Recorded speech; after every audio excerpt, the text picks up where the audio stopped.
This is an unfinished film.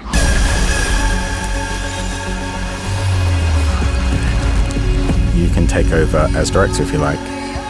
There are some scenes missing, but that's so you can try out some of your ideas.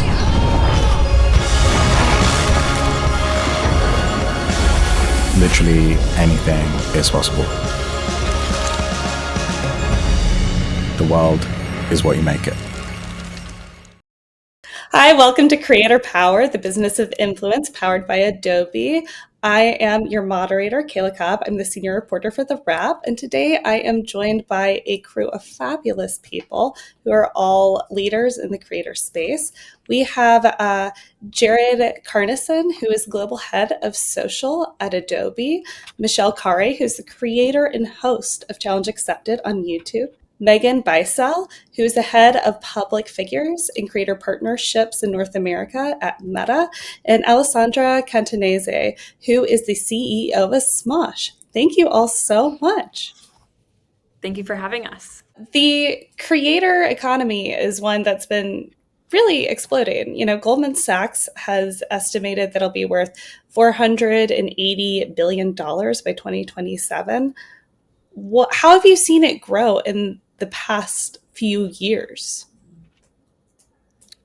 I mean, it's been exponential. I think, I'm dating myself here a little bit, but, I remember when it started, when mommy bloggers were part of a press collective, right? And it's spiraled from there to all new heights. Obviously, the advent of mobile video has really pushed the envelope for and the demand for creator-based content. And now we're at a place where creators in and of themselves are modern studios. They're modern media companies. They have circulation that rival traditional media companies. They have more watch time and eyeballs on them than Hollywood blockbusters. So it's a really interesting time to be in the business of creator marketing. I completely agree with Jared that I think what's been really exciting about specifically the past 10 years is seeing a shift from a bifurcation in the worlds of traditional Hollywood and digital Hollywood. And now today, that line is becoming significantly blurred. We are seeing content creators become eligible for Emmys in massive conversations covered by the trades when they release videos, episodes, and series. And it's really a shift from what we saw originally was a single person in their bedroom filming with a webcam to fully operational production studios. And that's really exciting to me personally as someone who's a part of the industry because it's a sign of a maturing industry and one that I'm very excited to be a part of. Yeah, I would agree with what Michelle actually just said about we have a cohort under my team called a creator tainer. And that is exactly kind of what Michelle had said, where you have an individual who started as a digital first creator and then has, through their content, emerged into more the traditional space. So if you look at a Benito Skinner, who, now has a show on Amazon Prime, personally, I really hope that it gets picked up for season 2 because I'm a huge fan. But he started in digital. You have an Evan Ross Katz, who also, we work with a lot with pop culture commentators, and he has such a close relationship with so many of the traditional talent, but he is monetizing both, digitally, with endorsement deals and aligning himself with big brands, as we saw with White Lotus and his partnerships with White Lotus.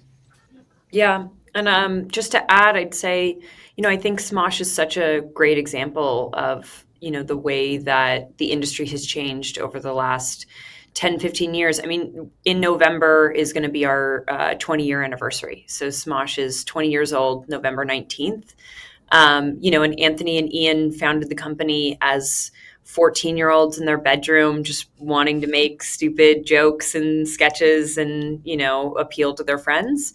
And now we run a media and production company with about 70 employees. And we have about 20,000 square feet of studio space out in Burbank.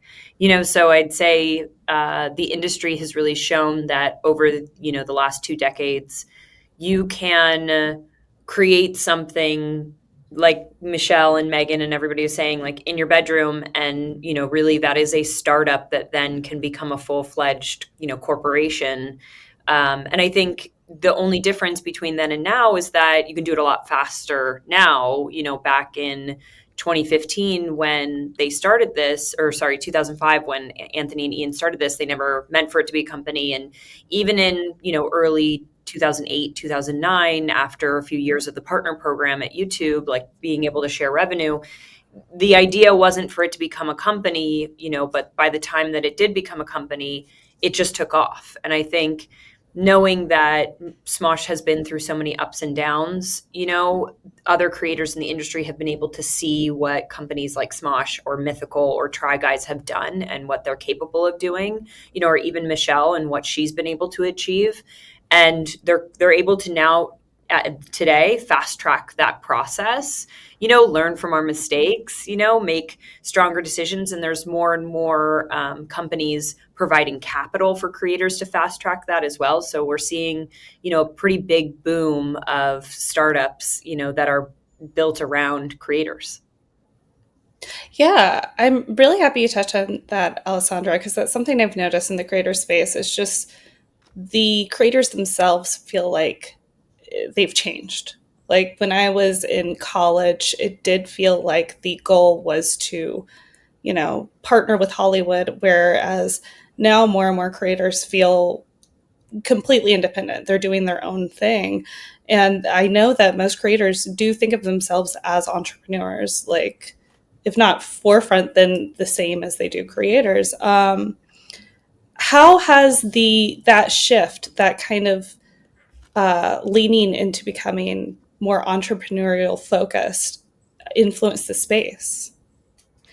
Well, I think Michelle will probably be the best one to speak to this, but for Smosh, what I see is there's just so much more opportunity. I think creators are being taken more seriously by every industry, not just traditional Hollywood, but also merchandising and branded and, being able to franchise things. So you're seeing creators come out with their own product lines or their own websites that maybe are like a different version of a media company, whether that's like, book club that then becomes licensing for IP, or if that's, something that can blossom into a skincare line or, a clothing line. The creators are building businesses off of the products that are genuine to them. And so it's not just selling themselves or the content they create, but being able to find natural extensions of themselves as well. And I think that that's just a natural evolution in a, in a capitalist economy, right? But yeah, no, Michelle, I feel like you probably have a really interesting answer for this. Yeah, I mean, if you had told me when I started my YouTube channel that years later we would be recreating Tom Cruise's deadliest stunt hanging off the side of a military aircraft as it's taking off and doing it for my YouTube channel, not for a big studio or another streamer TV show, I don't know if I would have believed you. And I think that is just indicative of how quickly the industry has changed and matured, and also how much I personally am inspired by other creators who have spun their opportunity into reinvesting in themselves, their own IP, their own ownership, rather than taking it elsewhere. And I definitely think there's a place for both. But what's really cool, in my opinion, about the maturing of the industry is that when you open your smart TV, the YouTube app is there right next to all of the major streamers. So, in fact, someone sitting down in their living room to enjoy a show after work, is their first choice is going to be, do I want to watch my favorite YouTuber or a streaming show?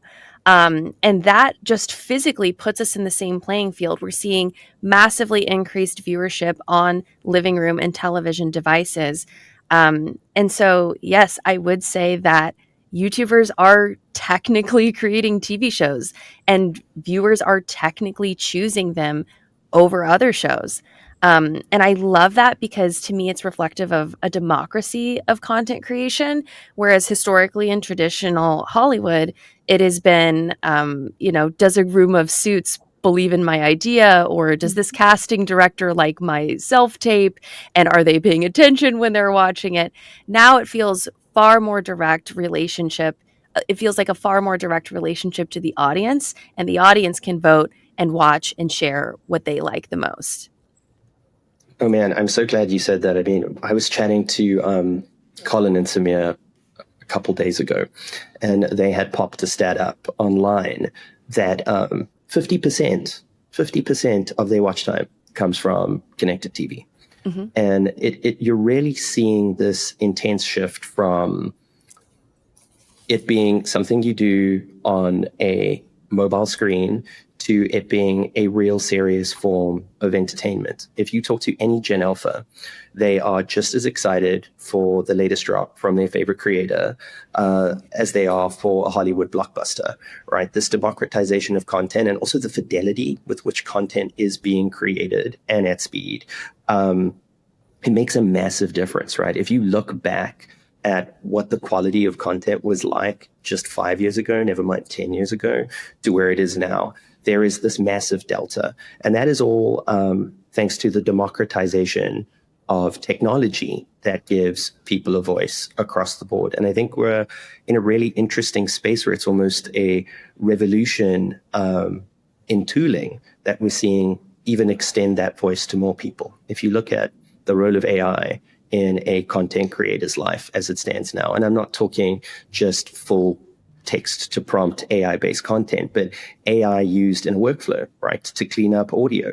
As a creator, I'm sure, Michelle, you can attest to this, but when you start out, you have to do everything. You have to be a master of many creative disciplines before you're able to start to get your own team together of professional editors and motion people and sound designers, etc. And that's a very difficult thing to do. It's hard to master a single tool, never mind master a suite of tools to be able to do all of that stuff effectively.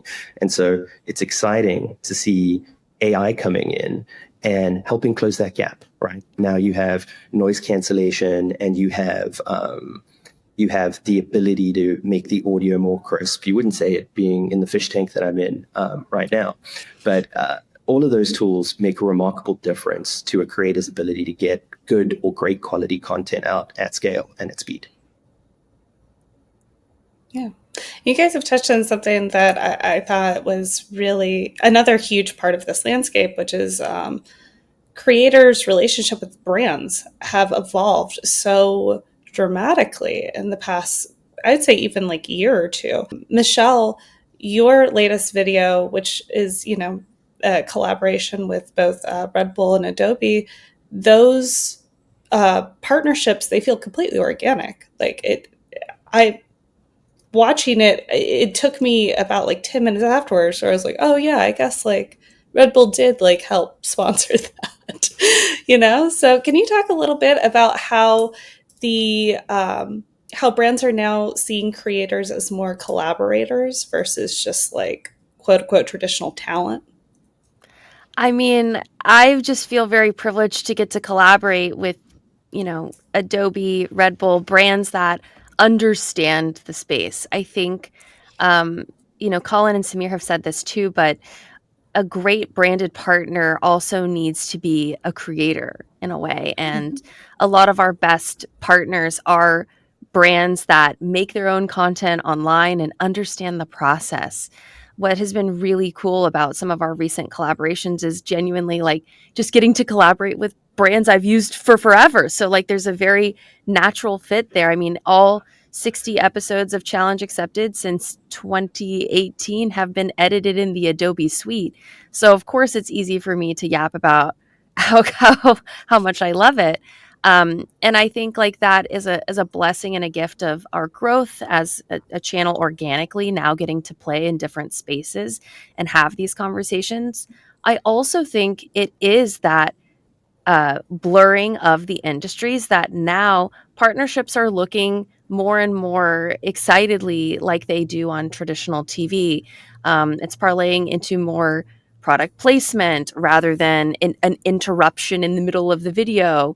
It's parlaying into creators being talent in AdSense custom bespoke ads in the same way Jake from State Farm is on our TVs, and we love him for that too. We've also been hired internally as a production company to produce ads for brands because we're very well positioned and uniquely advantaged at the extreme docuseries space and making ads that fit that tone. So we are operating like a traditional production company, but with the humility and speed of a young company at the same time to move quickly and not get stuck in any specific way. I think one of our superpowers on Challenge Accepted specifically is half of our team is from the traditional space, went to film school, maybe have worked at a studio, and the other half are from entirely the digital world. And so when we get in a room to brainstorm together, you have people referencing feature films and our favorite TV shows and camera placements. And then you have people also referencing, hey, this meme went viral. How can we bring these two together? And I think that is expressed well in the final product of the show, that it is a lean back experience that you can watch and enjoy, but it moves at the pace of something that should online. Yeah, when prior to coming to Meta, and a lot of my work at Awesomeness TV was in the brand space. And that was, early on in the heyday. And one of the things that we kind of cracked early on was branded content, and really getting those big brands on board to integrate their brand message with our, at the time, YouTube talent or influencers, and we would do this via scripted content. I mean, we had Royal Caribbean, as a big sponsor. And it was so fun. It was this, scripted series, Romeo and Juliet on the high seas, so to speak, in the heyday back, in 2014, 2015. But it was really interesting to see the evolution of the quote unquote shilling of a product to a really, integrating a product or service into an existing video or a custom video that felt much more authentic. And I really see the authenticity now at that high point, both in the public figure space and the digital first creator space, which is the most important, because when you see and who you're marketing to, the Gen Alphas, the Gen Zs, et cetera, the millennials, they can sniff out someone that is just trying to sell you something so quickly. And so that authenticity is the most important piece.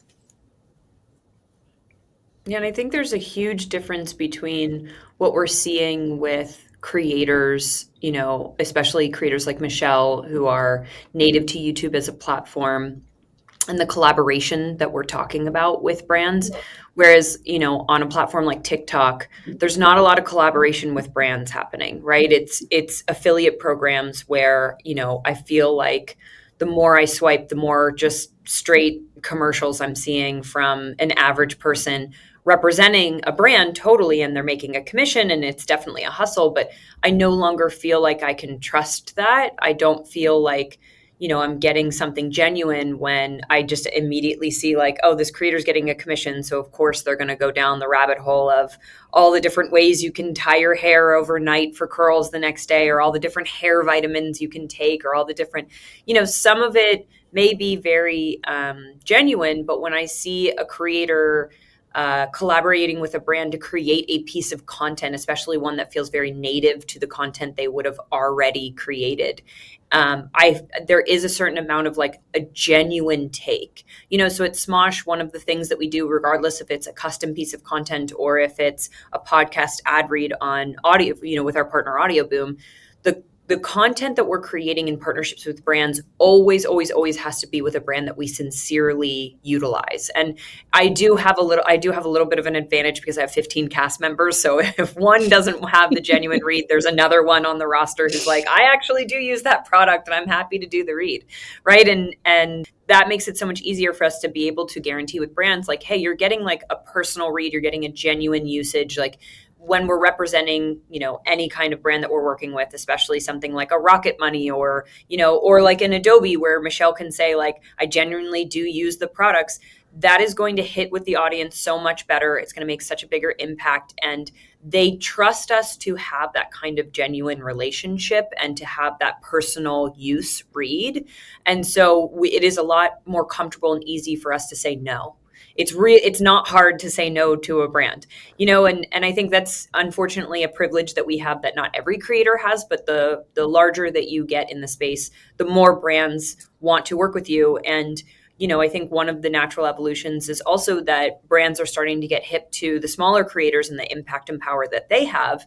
And one of the pieces of advice that I give to people all the time is a no means a lot more than a yes. Because when you say yes to somebody and you have that personal relationship, that can be really meaningful and impactful. But when you say no, it's a teaching opportunity, right? You're giving that brand or that company the understanding of like why you don't think this collaboration is going to work, and you're saving a lot of wasted time and money and effort and ill will that you will lose with your audience. Like that's so much more meaningful. So when we do see collaborations like Michelle's talking about and like we're talking about here, they can be so much more impactful, even if it's, the Carnival cruise where, you're creating a really cool like storyline with something. The creators that get to be a part of that, the audience is supporting the fact that they get to like bring something creative to life in partnership with a brand. And they may have never wanted to go on a cruise before, but now that they're seeing this and seeing one of their favorite creators get to act and get to direct and get to write and produce in this way, and that brand is responsible for allowing that to happen, that brand is now the hero. And I think like those are the kinds of collaborations we're seeing be the most prolific, be the most successful, and those are the kinds of collaborations that Smosh is like wildly excited about, with brands. And I think brands really appreciate that too, right? I think they do appreciate the no's. I know I do. Like if we've got an idea and we go to a creator and we're, pitching a partnership, I know that our team appreciate if it's not going to work, that we're not going down that path of investing in something that's not going to make a dent for either of us, right? I think it's really critical that creator partnerships, despite the authenticity. I think the word authenticity is thrown around a lot, but I think it's more than the authenticity, right? It's also just this mutual fit. It's a mutually beneficial relationship. If it isn't mutually beneficial, it's not the right relationship to pursue. I mean, and people can tell, right? They just have this innate ability to see if something is forced. I mean, when you watch the behind the scenes content that Michelle and her team put together, like everything from putting that little speed wobble in to actually capture how the intensity was increasing over a period of time. That was like a remarkable thing to see. But that's the nuance that people really appreciate. Like, oh, they do use this product, right? They're not just holding up, a tub of sun lotion and shilling it to an audience. You're seeing, hey, this is how they are using this product or using this service to deliver something really awesome to their audience. And you can feel that, and I'm going to say the word authenticity in that space. But if you do at Smosh ever need someone to shill curls, and you have some of that, 50 ways to set curls in your hair, I will gladly step up and take that one for you. But no, I like Megan, you said something that really resonated with me is like, Gen Z and Gen Alpha can smell, and millennials can sniff out when it's inauthentic. And I do feel like this is a huge advantage that the creator space has over traditional television. Like whenever I go back to, more, just like I watch a lot of screeners, so I'm not exposed to as many commercials as the average person. But when I do see commercials on like Hulu or what have you, sometimes I'm like, this is not great. This is not as collaborative and seamless as what I'm used to seeing with my content creators. So it's really fascinating to see. Yeah. I mean, I'm a mom of 2 teenage boys and I see it firsthand. I'm always asking them questions, about obviously what they're watching, who they're watching, why, and you kind of get a sense of their brand affinity just by being in the same house with them. But it is, they to get their attention, because they have always been digital native, you have such a small amount of time to get their attention. And then the brand affinity takes longer for them to feel that partnership, like that internal partnership with them, because they'll just go from one thing to the next because they're used to that.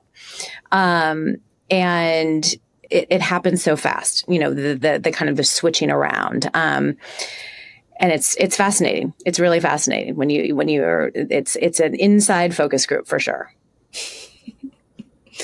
Yeah, and I feel like that switching around also happens in the creator space. Every creator I speak to emphasizes the importance of platform diversification in this era. Can you talk about how you're thinking about platform diversification and just how to navigate all of these different ways to view content? I mean, I have so many thoughts on platform diversification, but I know I'm talking a lot. But I think what's really interesting when I talk to creators, I've seen there's two types, well, maybe three types, right? And that is very reductive. But you get short form creators who are very intimidated by long form content and getting their content up to a scale and fidelity for long form. And that's really interesting because there's some platforms that do long form better than others. And then you get folks who are really good at capturing the cultural zeitgeist through short form content, right? And there's an incredible talent to both of those things. But the people who do long form are really trying to break into short form to diversify. And the people who do long form are trying to break into, I think I've just said that twice. The people who do long form are trying to break into short form culturally relevant content, and the people who do short form are trying to break into long form more meaningfully.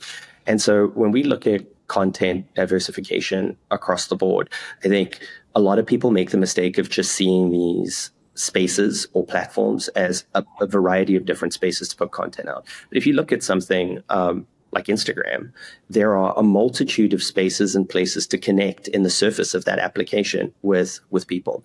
And each different content format, whether you're moving from, a story to in feed to, the multitude of surfaces, it creates a very different experience. You get some people who only really watch stories, right? And they're not discovering content in another way. And so you've really got to understand the nuances of the platform and the nuances of the fandoms that drift to those spaces. And then you need to serve the utility that they're looking for in that space. Are they coming for inspiration? Are they coming for entertainment? Are they coming for education? Are they coming to look for some sort of information? Are they coming to look to get informed about something? And if you're serving those needs, and I think that is the commonality across the platforms, you're in a really good space. But you really need that strategy to be honed in for each of the platforms. Yeah, we always say when we're meeting with our partners that it is all about your total social presence, and that yes, we represent Meta and we represent our apps, but we are never the one to say, oh, don't be on YouTube, don't be on TikTok, don't be on Snap. Like, we understand that in order to be successful, you need to have a different content strategy and a different social strategy for each of those apps. And, Jared, you were selling Instagram beautifully, but that's exactly what we say. We'll say, like, what's your story strategy? What's your reel strategy? What's your in-feed strategy? And now that we have introduced edits, that is our version of, we want to help you create the content in an easier way. And so it's always, especially what I would say with big public figures, for them to have either themselves that are actually maintaining their social presence themselves, or their social media managers, always to sit down with them and say, okay, what do you want to do here? What's your promotional cycle? How can we help you succeed what you're doing off platform, on platform? Yeah. And I think you make such great points, Megan. Like, every platform has a different approach, so for a company like ours, like here at Smosh, TikTok and Instagram are very supportive. Like, we use them as marketing tools for our YouTube content. For Facebook, it's a new audience. It's a completely different audience that we reach, and it's an additional revenue stream.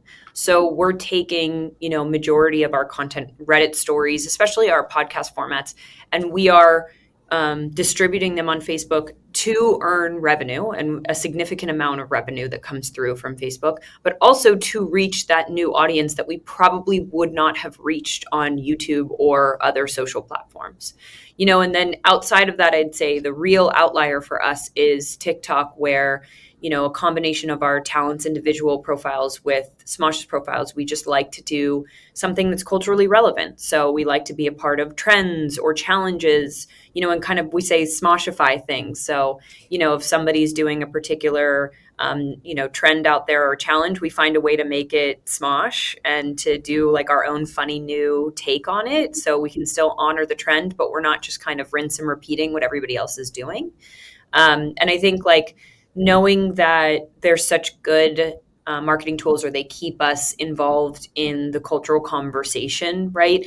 That's what sets those platforms apart. But knowing that YouTube and Facebook can bring in monetization that's very impactful and meaningful for, us as even just a company, that makes us prioritize the time, effort, attention that we put into those platforms.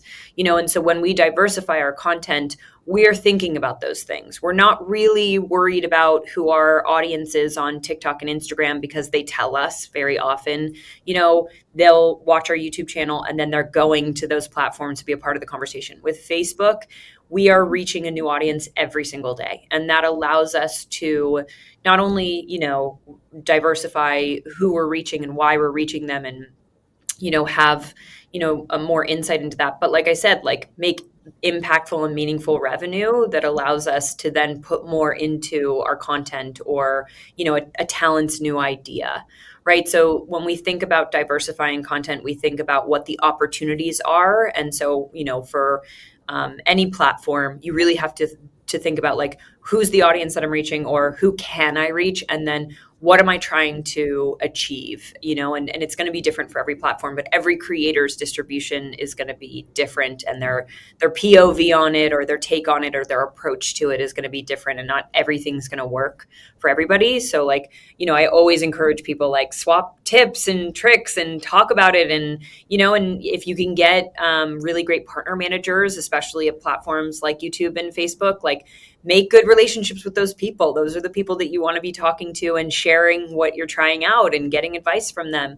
I think we see a little bit of less from that, especially on like the TikTok side. Like, there isn't really a best practice. And I don't know if TikTok would be able to even say that there's a best practice.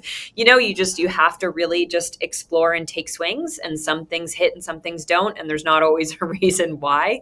It's just some things catch with the audience and some things don't. But on platforms like Facebook and YouTube, there's like clear best practices. There's the timing, the quantity, the quality, right? Like, and you get really great analytics to break down, who is the audience here, why, what's the audience retention like, and what can we be doing better next time?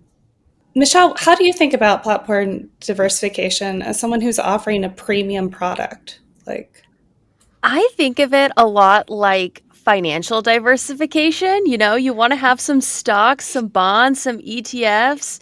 You want to have your 401k. You want to have something that you believe in and something that you're just going to invest in for fun.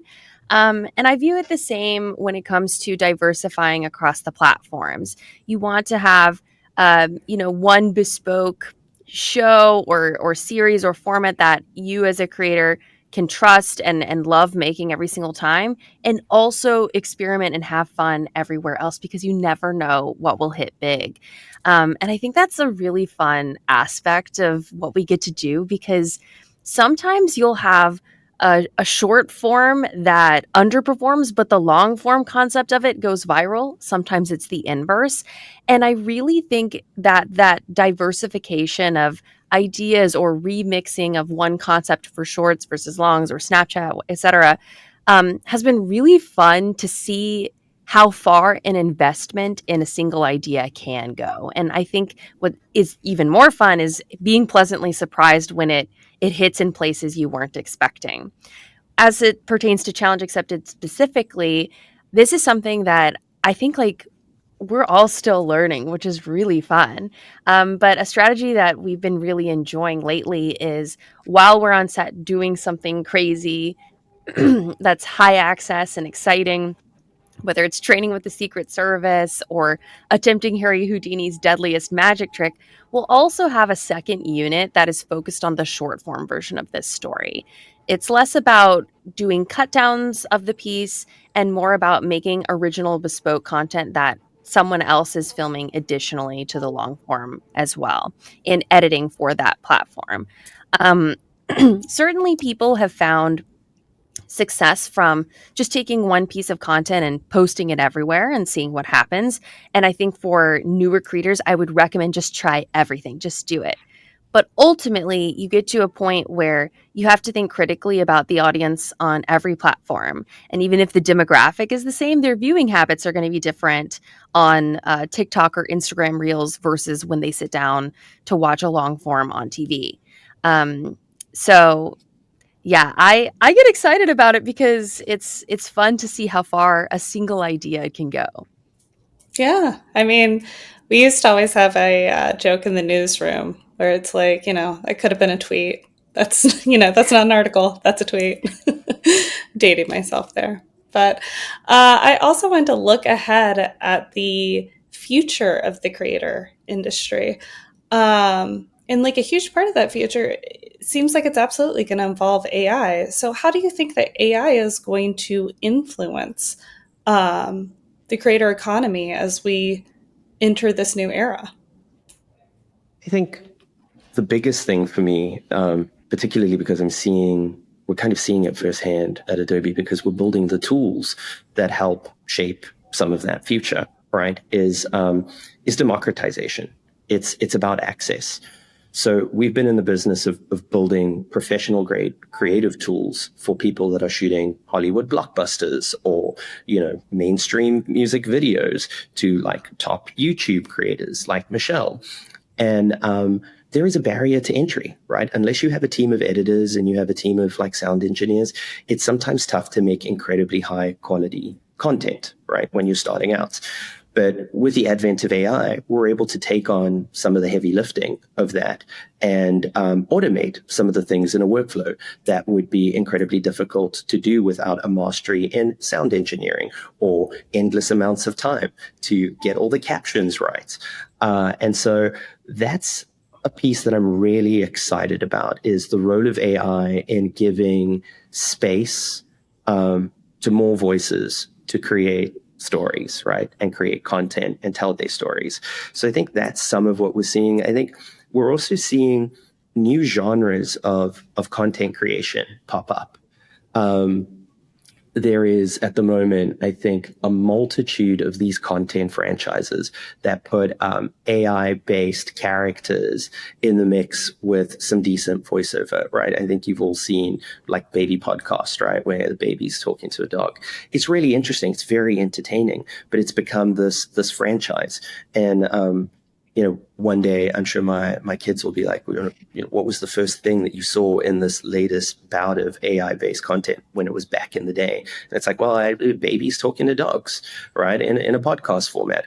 I think that is really fascinating because it's opening up and extending taste in different areas. I think mastery and craft and human involvement is always going to be critical to set the bar in the right space. So not everything drops into like a smush of commodity because, like I said, that taste bar is high and people can tell commodity from craft very, very easily. But part of it is the democratization. Part of it is opening new doors and windows to tell stories in different ways and create net new franchises that people haven't seen before. I think also another piece is what we're seeing more and more of is content becomes playable, becomes participatory. The content that we find the most successful is the content that invites people in to create. And being in that space, we really do want to encourage people to go out and create more content and develop their creative craft. But more and more content that encourages participation instead of passive consumption is kind of what is being driven by some of the AI-led functionality we're seeing out there in the world. Yeah, I would further say, with all of our apps, everything that we're building and the products inside and the features inside of our current apps and the new apps is all towards AI. Obviously, we have it's very important to our CEO to build the superintelligence lab, but the building into even our wearables devices, into our edits feature for production, into how we can ask questions built into Meta AI within Instagram, within Threads, within Facebook.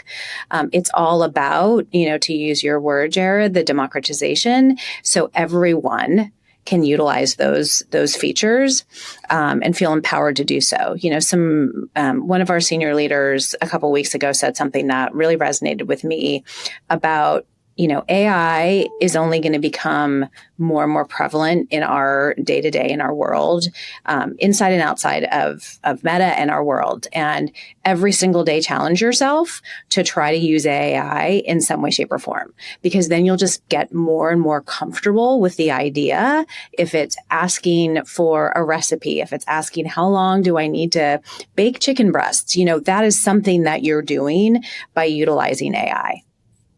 Alessandra and Michelle, how are you thinking about AI and the creator space? Because, this cat is out of the bag. Yeah. I think Smosh has a bit of like a purist take on this where we're not fully anti-AI, but we don't support the notion that AI could replace creatives. And I think that was like an early assumption with AI is like, oh, we're going to use AI to create X, Y, and Z or to replace these jobs. And I think even the audience is really seeing and feeling allergic to that. So Smosh is willing to consider in the process of, reviewing AI tools, features like Megan's talking about that are like supportive to a process that already exists, that are supportive to a role that already exists. We're very like anti-replacing people in jobs because I like even just myself personally, I'm very like, I want to support companies that pay living wages and that have like work-life balance, and, we have like a full benefits package. So we're very like people first, not just creator first. And I think we lean away from the notion that AI could replace a department or actual people in seats, right? So when we look at AI, we look at, okay, this process already exists.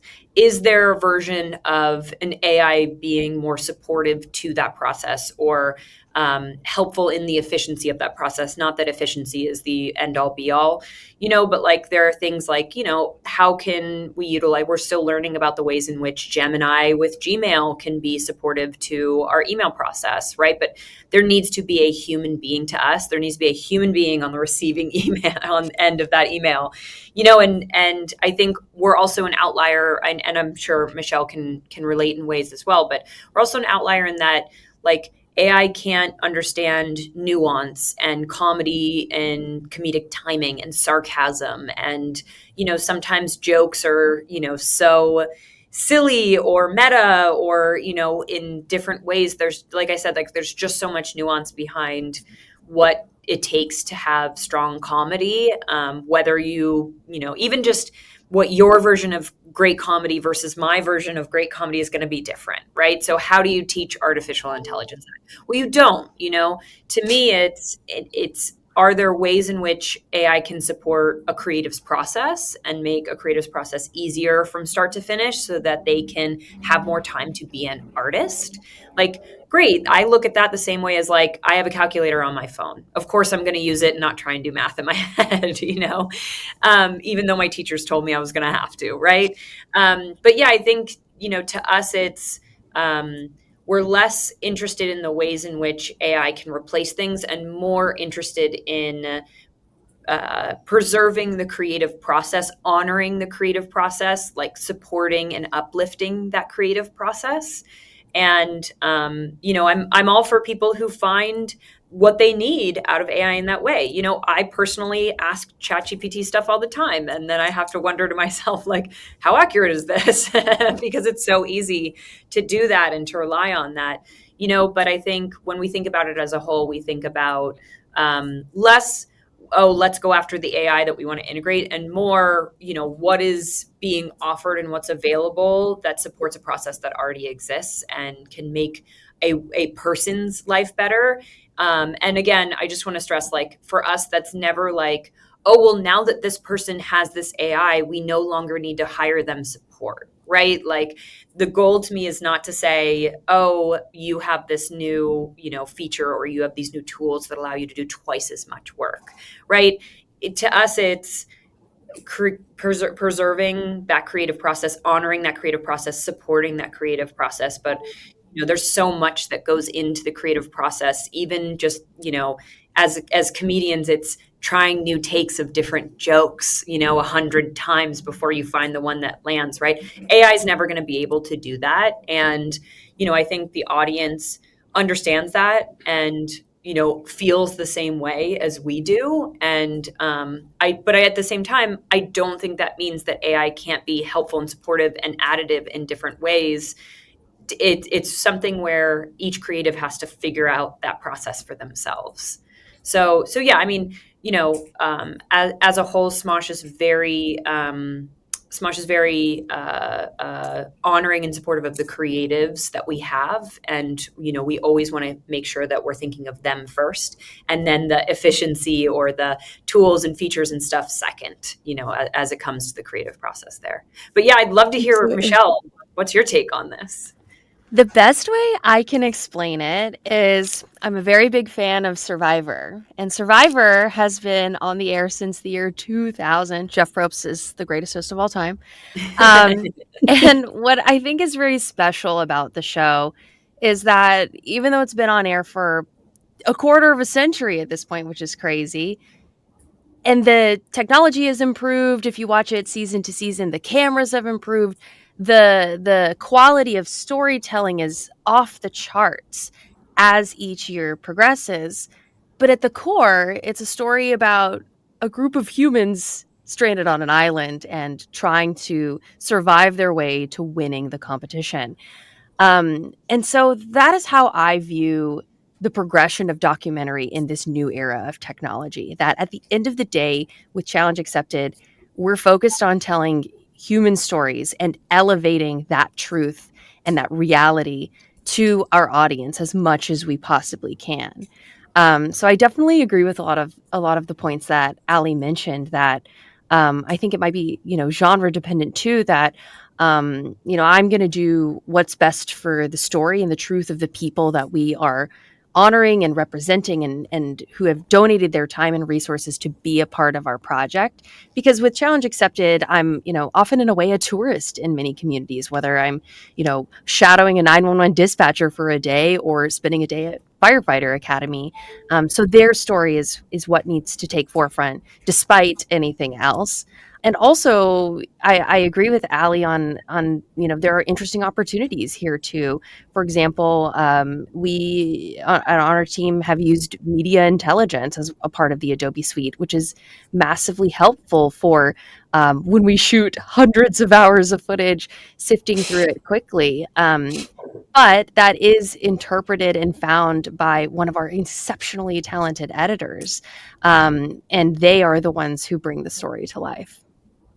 I'd love to add to this a little bit, because it's obviously a topic that's really close to my heart, and I think really close to the work we do at Adobe.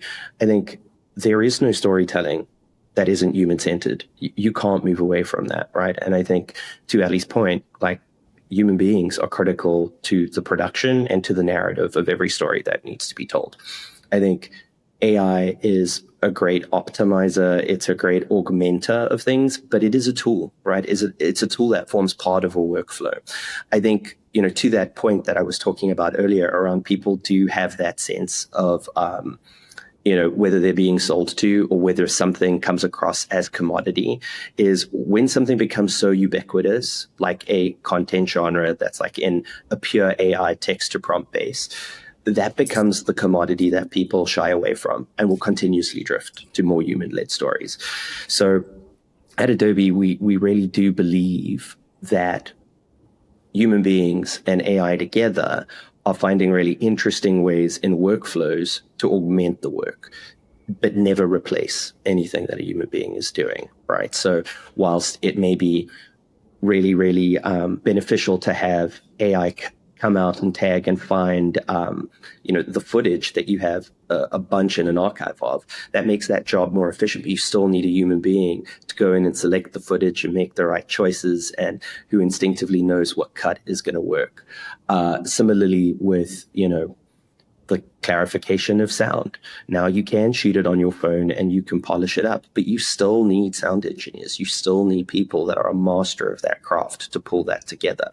And so the stuff that is really exciting is like people who don't have big teams, who aren't doing that, are able to get an earlier start to move into that space. But I think they're always going to drift to a place where they eventually have those teams and those crafts people, because as things start to get more ubiquitous and the space fills with more and more content, the key differentiator for everyone is the human being and the craft that they bring to the table.